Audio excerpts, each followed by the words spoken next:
Surat Paulus yang kedua kepada jemaat di Korintus. 2 Korintus pasal 1. Salam dari Paulus yang oleh kehendak Allah menjadi rasul Kristus Yesus, dan dari Timotius saudara kita kepada jemaat Allah di Korintus dengan semua orang kudus di seluruh Akaya. Kasih karunia dan damai sejahtera dari Allah Bapa kita dan dari Tuhan Yesus Kristus menyertai kamu. Ucapan syukur. Terpujilah Allah Bapa Tuhan kita Yesus Kristus, Bapa yang penuh belas kasihan dari Allah, sumber segala penghiburan, yang menghibur kami dalam segala penderitaan kami, sehingga kami sanggup menghibur mereka yang berada dalam bermacam-macam penderitaan dengan penghiburan yang kami terima sendiri dari Allah. Sebab sama seperti kami mendapat bagian berlimpah-limpah dalam kesengsaraan Kristus, demikian pula oleh Kristus kami menerima penghiburan berlimpah-limpah. Jika kami menderita, hal itu menjadi penghiburan dan keselamatan kamu. Jika kami dihibur, maka hal itu adalah untuk penghiburan kamu, sehingga kamu beroleh kekuatan untuk dengan sabar menderita kesengsaraan yang sama seperti yang kami derita juga. Dan pengharapan kami akan kamu adalah teguh, karena kami tahu bahwa sama seperti kamu turut mengambil bagian dalam kesengsaraan kami, kamu juga turut mengambil bagian dalam penghiburan kami. Sebab kami mau, saudara-saudara, supaya kamu tahu akan penderitaan yang kami alami di Asia Kecil. Beban yang ditanggungkan atas kami adalah begitu besar dan begitu berat, sehingga kami telah putus asa juga akan hidup kami. Bahkan kami merasa seolah-olah kami telah dijatuhi hukuman mati. Tetapi hal itu terjadi supaya kami jangan menaruh kepercayaan pada diri kami sendiri, tetapi hanya kepada Allah yang membangkitkan orang-orang mati. Dari kematian yang begitu ngeri, Ia telah dan akan menyelamatkan kami. Kepadanya kami menaruh pengharapan kami, bahwa Ia akan menyelamatkan kami lagi, karena kamu juga turut membantu mendoakan kami, supaya banyak orang mengucap syukur atas karunia yang kami peroleh berkat banyaknya doa mereka untuk kami. Perubahan dalam rencana Paulus. Inilah yang kami megahkan, yaitu bahwa suara hati kami memberi kesaksian kepada kami bahwa hidup kami di dunia ini, khususnya dalam hubungan kami dengan kamu, dikuasai oleh ketulusan dan kemurnian dari Allah, bukan oleh hikmat duniawi, tetapi oleh kekuatan kasih karunia Allah. Sebab kami hanya menuliskan kepada kamu apa yang dapat kamu baca dan pahamkan.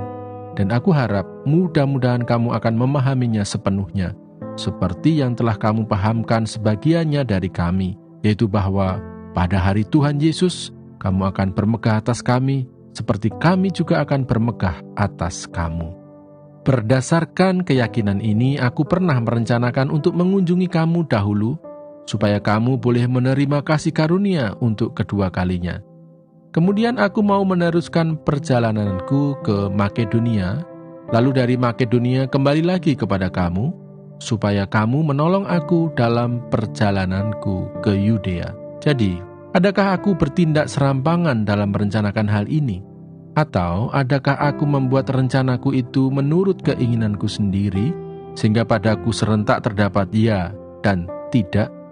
Demi Allah yang setia, janji kami kepada kamu bukanlah serentak ya dan tidak, karena Yesus Kristus, Anak Allah yang telah kami beritakan di tengah-tengah kamu, yaitu olehku dan oleh Silwanus dan Timotius, bukanlah ya dan tidak, tetapi sebaliknya di dalam Dia hanya ada ya, sebab Kristus adalah ya bagi semua janji Allah. Itulah sebabnya oleh Dia kita mengatakan amin untuk memuliakan Allah. Sebab Dia yang telah meneguhkan kami bersama-sama dengan kamu di dalam Kristus adalah Allah yang telah mengurapi, memeteraikan tanda miliknya atas kita, dan yang memberikan Roh Kudus di dalam hati kita sebagai jaminan dari semua yang telah disediakan untuk kita. Tetapi aku memanggil Allah sebagai saksiku. Ia mengenal aku, bahwa sebabnya aku tidak datang ke Korintus ialah untuk menyayangkan kamu. Bukan karena kami mau memerintahkan apa yang harus kamu percayai, karena kamu berdiri teguh dalam imanmu. Sebaliknya, kami mau turut bekerja untuk sukacitamu. Amsal pasal 15. Jawaban yang lemah lembut meredakan kegeraman, tetapi perkataan yang pedas membangkitkan marah. Lidah orang bijak mengeluarkan pengetahuan, tetapi mulut orang bebal mencurahkan kebodohan. Mata Tuhan ada di segala tempat, mengawasi orang jahat dan orang baik. Lidah lembut adalah pohon kehidupan, tetapi lidah curang melukai hati. Orang bodoh menolak didikan ayahnya, tetapi siapa mengindahkan teguran adalah bijak. Di rumah orang benar ada banyak harta benda, tetapi penghasilan orang fasik membawa kerusakan.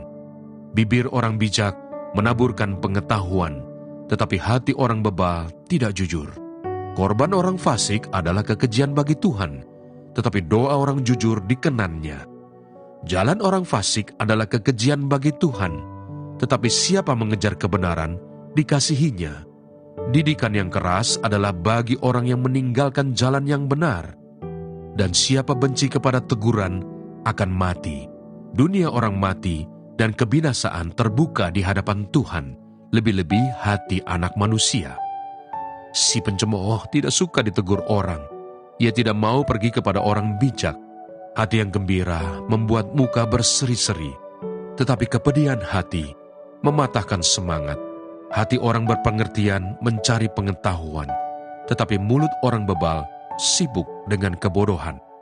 Hari orang berkesusahan buruk semuanya, tetapi orang yang gembira hatinya selalu berpesta. Lebih baik sedikit barang dengan disertai takut akan Tuhan, daripada banyak harta dengan disertai kecemasan. Lebih baik sepiring sayur dengan kasih, daripada lembu tambun dengan kebencian. Si pemarah membangkitkan pertengkaran, tetapi orang yang sabar memadamkan perbantahan. Jalan si pemalas seperti pagar duri, tetapi jalan orang jujur adalah rata. Anak yang bijak menggembirakan ayahnya, tetapi orang yang bebal menghina ibunya. Kebodohan adalah kesukaan bagi yang tidak berakal budi, tetapi orang yang pandai berjalan lurus. Rancangan gagal kalau tidak ada pertimbangan, tapi terlaksana kalau penasihat banyak. Seseorang bersuka cita karena jawaban yang diberikannya, dan alangkah baiknya perkataan yang tepat pada waktunya. Jalan kehidupan orang yang berakal budi menuju ke atas, supaya ia menjauhi dunia orang mati di bawah. Rumah orang congkak dirombak Tuhan, tetapi batas tanah seorang janda dijadikannya tetap. Rancangan orang jahat adalah kekejian bagi Tuhan, tetapi perkataan yang ramah itu suci. Siapa loba akan keuntungan gelap mengacaukan rumah tangganya, tetapi siapa membenci suap akan hidup. Hati orang benar menimbang-nimbang jawabannya, tetapi mulut orang fasik mencurahkan hal-hal yang jahat. Tuhan itu jauh daripada orang fasik, tetapi doa orang benar didengarnya. Mata yang bersinar-sinar menyukakan hati, dan kabar yang baik menyegarkan tulang. Orang yang mengarahkan telinga kepada teguran yang membawa kepada kehidupan akan tinggal di tengah-tengah orang bijak. Siapa mengabaikan didikan membuang dirinya sendiri, tetapi siapa mendengarkan teguran memperoleh akal budi. Takut akan Tuhan adalah didikan yang mendatangkan hikmat, dan kerendahan hati mendahului kehormatan. Amsal pasal 16. Manusia dapat menimbang-nimbang dalam hati, tetapi jawaban lidah berasal daripada Tuhan. Segala jalan orang adalah bersih menurut pandangannya sendiri, tetapi Tuhanlah yang menguji hati. Serahkanlah perbuatanmu kepada Tuhan, maka terlaksanalah segala rencanamu. Tuhan membuat segala sesuatu untuk tujuannya masing-masing. Bahkan orang fasik dibuatnya untuk hari malapetaka. Setiap orang yang tinggi hati adalah kekejian bagi Tuhan. Sungguh, ia tidak akan luput dari hukuman. Dengan kasih dan kesetiaan, kesalahan diampuni. Karena takut akan Tuhan, orang menjauhi kejahatan. Jikalau Tuhan berkenan kepada jalan seseorang, maka musuh orang itu pun didamaikannya dengan dia.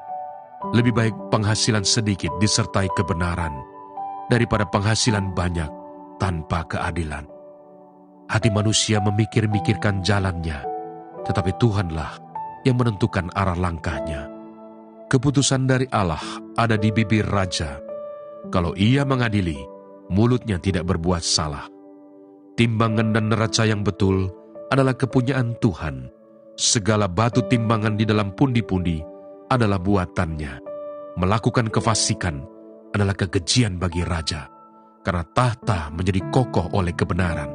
Bibir yang benar dikenan raja, dan orang yang berbicara jujur dikasihinya. Kegeraman raja adalah bentara maut, tetapi orang bijak memadamkannya. Wajah raja yang bercahaya memberi hidup, dan kebaikannya seperti awan hujan musim semi. Memperoleh hikmat sungguh jauh melebihi memperoleh emas, dan mendapat pengertian jauh lebih berharga daripada mendapat perak. Menjauhi kejahatan, itulah jalan orang jujur. Siapa menjaga jalannya, memelihara nyawanya. Kecongkakan mendahului kehancuran, dan tinggi hati mendahului kejatuhan. Lebih baik merendahkan diri dengan orang yang rendah hati, daripada membagi rampasan dengan orang congkak. Siapa memperhatikan firman akan mendapat kebaikan, dan berbahagialah orang yang percaya kepada Tuhan. Orang yang bijak hati disebut berpengertian, dan berbicara manis lebih dapat meyakinkan. Akal budi adalah sumber kehidupan bagi yang mempunyainya. Tetapi siksaan bagi orang bodoh ialah kebodohannya. Hati orang bijak menjadikan mulutnya berakal budi, dan menjadikan bibirnya lebih dapat meyakinkan. Perkataan yang menyenangkan adalah seperti sarang madu, manis bagi hati, dan obat bagi tulang-tulang. Ada jalan yang disangka lurus, tetapi ujungnya menuju maut. Rasa lapar bekerja untuk seorang pekerja, karena mulutnya memaksa dia. Orang yang tidak berguna menggali lubang kejahatan, dan pada bibirnya seolah-olah ada api yang menghanguskan. Orang yang curang menimbulkan pertengkaran, dan seorang pemfitnah menceraikan sahabat yang karib. Orang yang menggunakan kekerasan menyesatkan sesamanya, dan membawa dia di jalan yang tidak baik. Siapa memejamkan matanya, merencanakan tipu muslihat. Siapa mengatupkan bibirnya, sudah melakukan kejahatan. Rambut putih adalah mahkota yang indah, yang didapat pada jalan kebenaran. Orang yang sabar melebihi seorang pahlawan. Orang yang menguasai dirinya melebihi orang yang merebut kota. Undi dibuang di pangkuan, tetapi setiap keputusannya berasal daripada Tuhan. Demikianlah pembacaan firman Tuhan hari ini. Tuhan Yesus memberkati.